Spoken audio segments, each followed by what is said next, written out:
এই জুবিন দাই কাক ঘেণ্টা বুলি ক'লে যাৰ ফলত মানে জুবিন দাক কাণতলীয়া স্বৰ দিম বুলি কৈছে আৰু লগতে কাণত ধৰি মানে মাফ খুজিব লগা হৈছে। আজিৰ ভিডিঅ'টো মই লৈ আহিছোঁ জুবিন দাৰ ওপৰত, গতিকে চাই থাকিব ভিডিঅ'টো মোৰ শেষলৈকে। এই আপুনি বহুত আগৰ পৰা আৰম্ভ কৰিছে, মানে টাইম নাখাব। It's 12.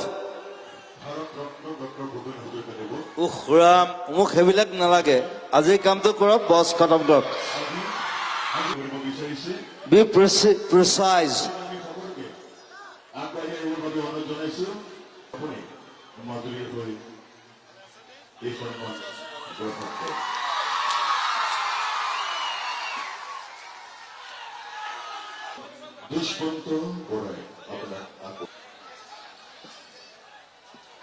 এই যে প্ৰভু ঈশ্বৰ বুলি কয় যে, মই সেই শব্দটো বেয়া পাওঁ।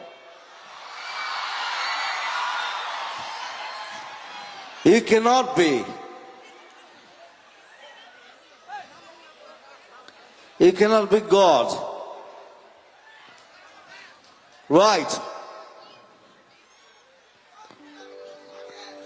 সেইটো বুদ্ধিজিমত কয় যে বুদ্ধই কৈছে যে you are God, I am not. যেটা বুদ্ধই কয় আমাৰ মনে কিয় কয় যে প্ৰভু ঈশ্বৰ, মই ঘেণ্টা নেই। চ' এইবিলাক বস্তু নাইকিয়া কৰিব লাগে। চ' ডোন্ট চে প্ৰভু ঈশ্বৰ। Yes, you respect. Right? You respect me. Don't say that. তেতিয়া মোক খং উঠে। এই প্ৰভু ঈশ্বৰ এইবিলাক নাই, এইবিলাক হিন্দুইজমতো নাই, ক'তো নাই। আমাৰ মই এটা কথা কওঁ, ইয়াত কৃষ্ণ ভগৱান নহয়, তেওঁ কেতিয়াও ভগৱান নাছিলে, he was a man. আৰু এটা কথা কম নেকি? সেইটো ইয়াত নকওঁ বাৰু, ইয়াত ক'লে দিগদাৰ হ'ব আৰু মদ খাবলৈ এৰক, জুবিন দাই মদ খাবলৈ এৰক, অসভ্যাবী এৰক। অসমৰ কৃষ্টি সংস্কৃতি তেওঁ নস্বাত কৰিছে। মই অসমবাসী নমস্কাৰ গাইজ, মই মোৰ ইউটিউব চেনেল নিউডিম ব্লগলৈ আপোনালোকক স্বাগতম জনাইছোঁ। আমি সকলোৱে জানো অসমীয়াৰ হাৰ্টথ্ৰব জুবিন দা বহুত ধুনীয়া গান গায়। জুবিন দাৰ গান সকলোৱে ভাল পায়, ময়ো লগতে ভাল পাওঁ। এই জুবিন দা মানে কিছুমান প্ৰগ্ৰেমত কেতিয়াবা মানে নক'বলগীয়া কথা কিছুমান কৈ দিয়ে, যাৰ ফলত এনেকুৱা এটা হুলস্থুলীয়া পৰিৱেশৰ সৃষ্টি হ'ব লগা হৈছে। আজিৰ ভিডিঅ'টোত মই এই জুবিন দাৰ বিষয়ে কোনে এনেকুৱা বেয়াকৈ ক'লে আজিৰ ভিডিঅ'টোত মই দেখুৱাব চেষ্টা কৰিছোঁ, গতিকে স্কিপ নকৰাকৈ ভিডিঅ'টো শেষলৈকে চাই থাকিব।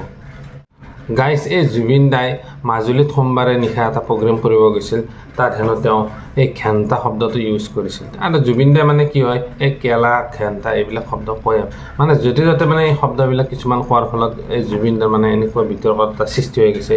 মানে এতিয়া জুবিন দাই মানে কাণত ধৰি মাফ খুজিবলগীয়া মানে অৱস্থা হ'ব পাৰে। যোৱাকালি মাজুলীত তেওঁ কোনো যুক্তি নোহোৱাকৈ তেওঁ মুখদি যি আহে তাকে কৈ এই গোবিন্দাৰ নামটো নস্বাত কৰি পেলাই, তেওঁ যিখিনি আছিলে এইখিনি গোটেইখিনি নস্বাত হৈ যাওক, নস্বাত কৰিব লাগে। আৰু তেওঁ সত্ৰাধিকাৰসকলক যি ব্যৱহাৰ কৰিছে মোৰ মুখদি নোলায়, ঘেণ্টা বুলি কৈছে। তেওঁ 14 গোষ্ঠী ঘেণ্টা হ'ব পাৰে, সত্ৰাধিকাৰসকল ঘেণ্টা হ'ব নোৱাৰে।